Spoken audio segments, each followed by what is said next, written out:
Fala, galera, tudo bem com vocês? Mais um jogo da seleção brasileira, mais um jogo muito ruim da seleção brasileira, um jogo bem fraco da nossa seleção. Menos mal que ganhou.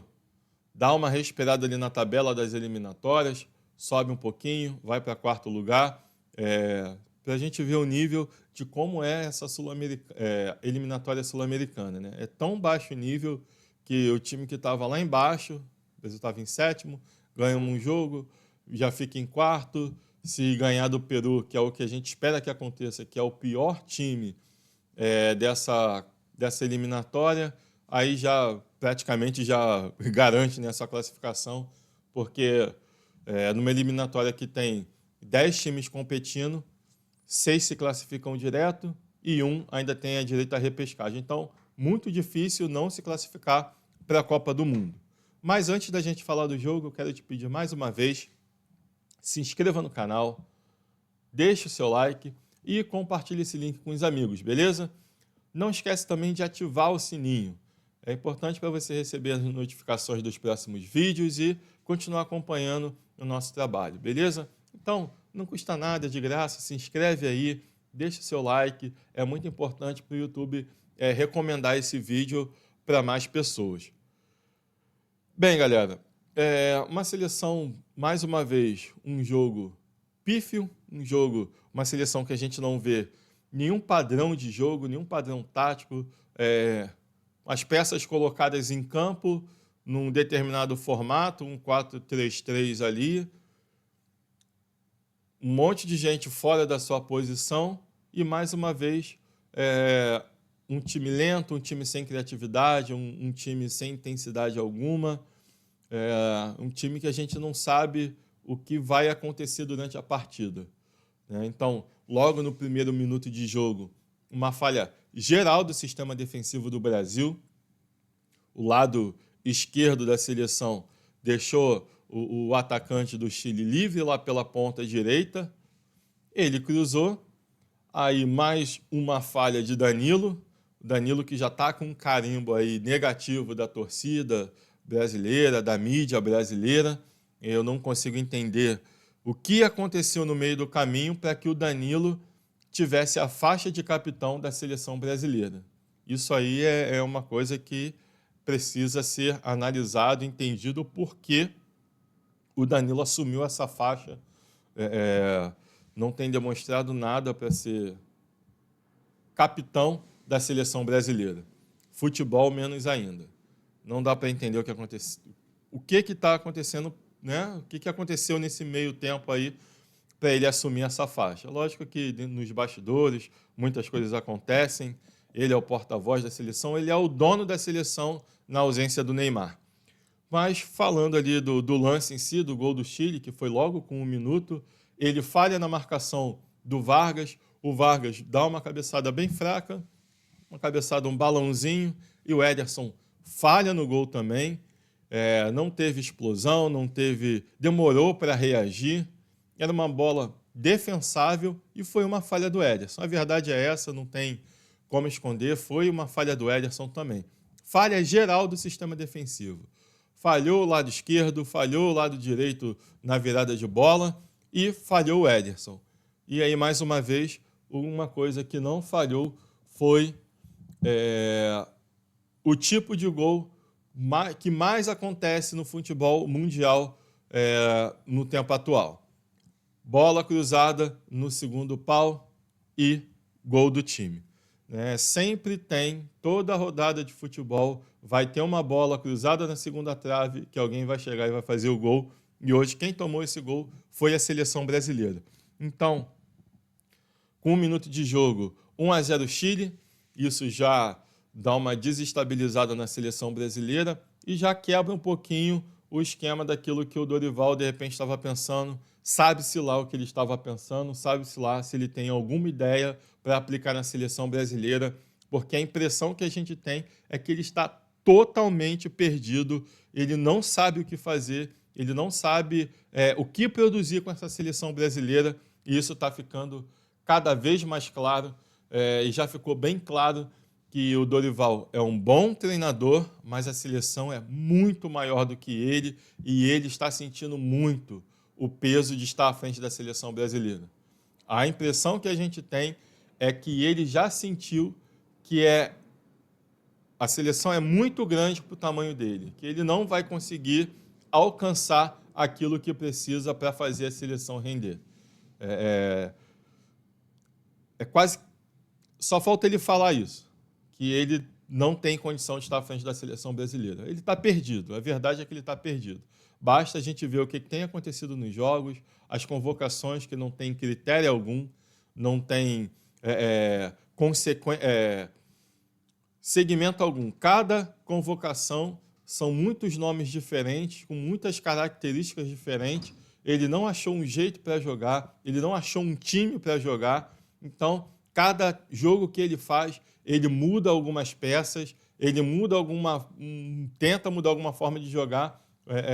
Nem tanto a forma de jogar, porque é sempre o mesmo esquema, mas ele muda os jogadores, né? Inclusive, durante o jogo, irritou muito a gente vê a seleção com mais de 70% de posse de bola, o Chile nitidamente abrindo mão de jogar, tentando apenas escapar no contra-ataque sem eficácia nenhuma, sem possibilidade nenhuma, sem levar perigo nenhum. E ele não abriu mão de 3 zagueiros, 2 volantes, de um sistema de jogo que não estava funcionando. Só no final do jogo que ele foi colocar o Martinelli no lugar do lateral Abner, que não sei de onde veio, mas também não comprometeu, não jogou mal. Mas são jogadores que vão aparecendo que a gente não sabe nem de onde estão vindo, né? Mas parece ser realmente um bom jogador, demonstrou ser um bom jogador. Mas é uma seleção sem ideia nenhuma. É uma seleção que não tem um padrão de jogo. A gente não sabe como joga a seleção brasileira. E as trocas do Dorival é tudo 6 por meia dúzia. Ele poderia hoje ter colocado o Igor Jesus e o Endrick junto. Ter tirado ou um volante, ou o próprio Danilo que estava jogando de zagueiro. Tirava alguém que estava jogando mais recuado e colocava mais uma pessoa, mais um homem dentro da área para tentar igualar o número de jogadores dentro da área. Porque ficou o Igor Jesus sozinho, encaixotado no meio dos zagueiros. Aí se você coloca mais um homem dentro da área lá, são 2 zagueiros, um no mano a mano, um para cada um, vai ter que dividir a atenção. E aí você vai empurrando o time adversário cada vez mais para dentro da sua área.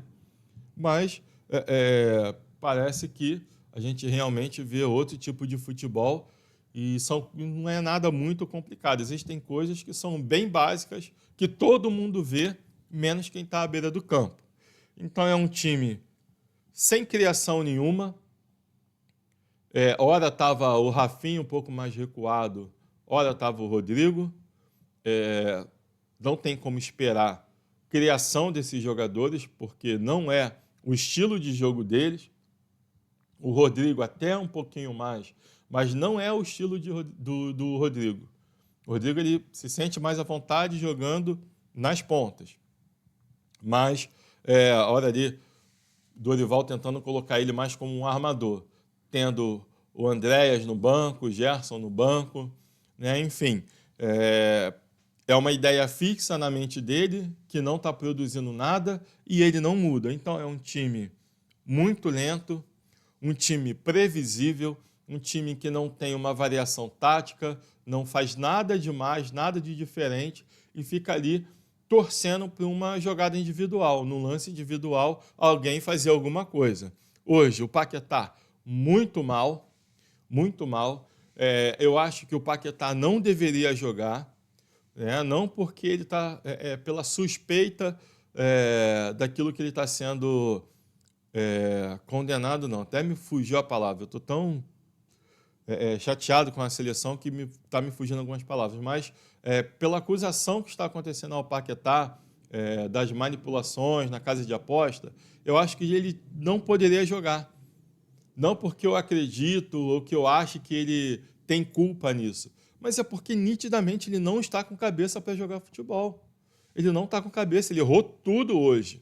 Inclusive, no gol do Brasil, no primeiro gol do Brasil, ele erra a invertida.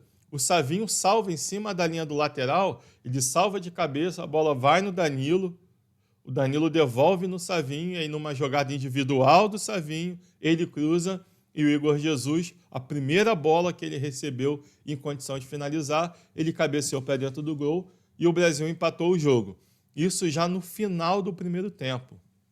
Então, assim, o Paquetá, que era ali uma das peças para sair com essa bola e dando mais possibilidade de jogo, tendo uma criação um pouco mais de trás, clareando o jogo, não acertava nada, errou praticamente todos os passes, errava todas as invertidas, então muito abaixo o Paquetá. Outro jogador também que hoje estava muito abaixo, e eu acho que a gente precisa olhar mais esse jogador e cobrar um pouco mais dele. É muito cobrado o Vinícius Júnior, que hoje nem em campo estava, e aí muita gente falava que ia ser melhor ele não estar em campo e nada mudou.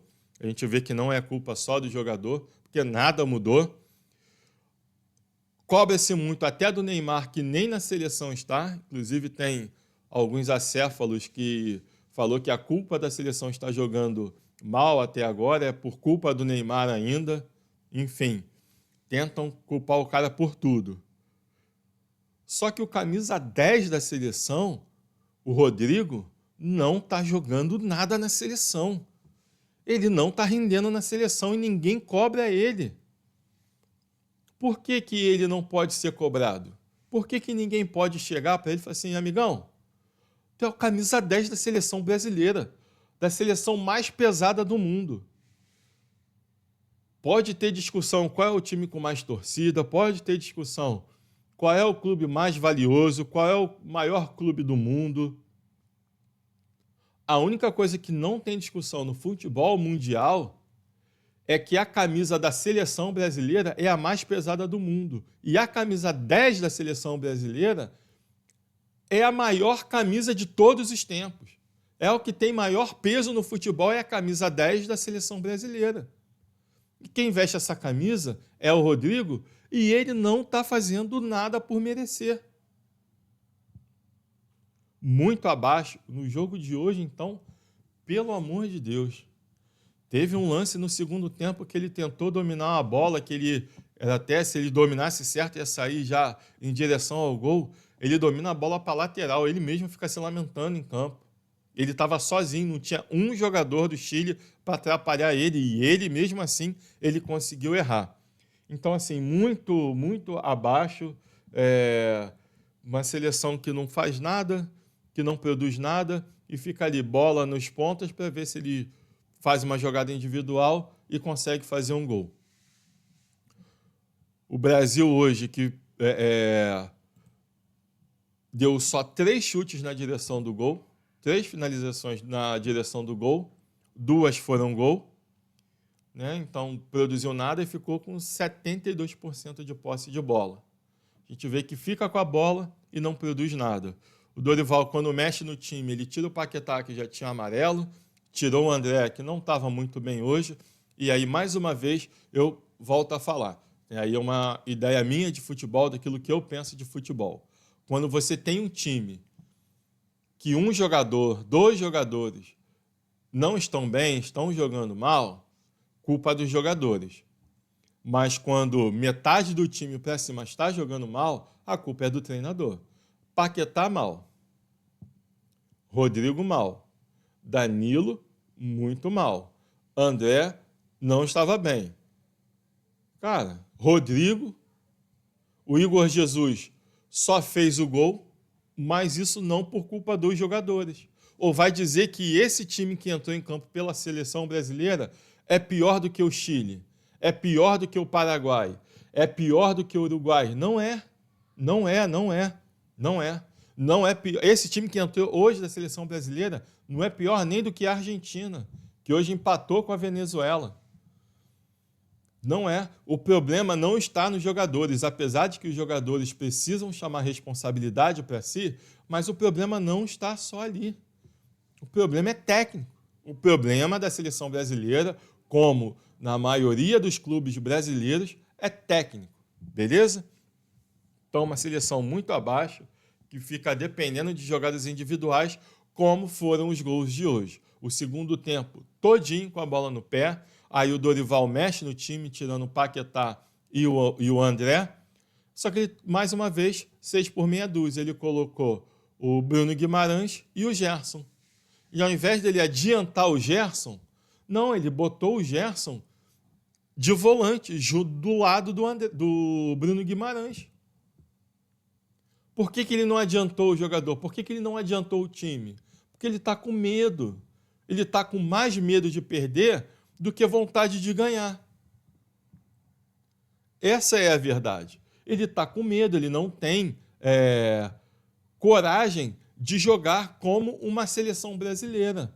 Hoje era um jogo para ele colocar Endrick e Igor Jesus dentro da área, botar o Gerson mais adiantado, tirava o Danilo, deixasse o André e o Bruno Guimarães numa contenção e liberava mais o Gerson, ou o Paquetá, ou o Pitico, o Andréas Pereira, alguém para articular essa jogada.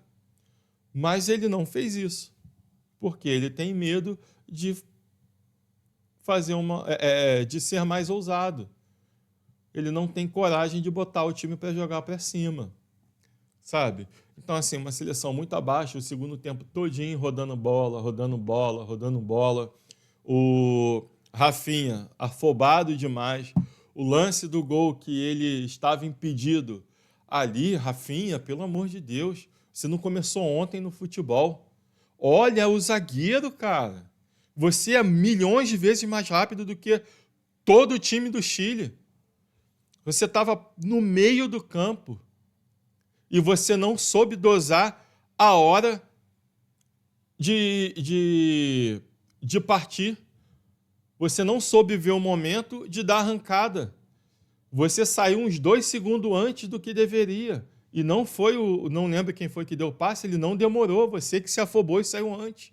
Cara, você está na seleção brasileira. Isso deveria ser o básico para um atacante com a velocidade que você tem. Saber olhar se eu estou impedido ou não. Saber o momento que eu vou arrancar ou não. Se o cara dá o passe e você sai 2 segundos antes do zagueiro, você ainda ia chegar na frente dele. Você não tem consciência disso. Muito afobado também. Não estava bem hoje o Rafinha. Recebendo mais uma chance. E eu acho que o Martinelli deveria ter mais chance. O Martinelli sempre entra bem.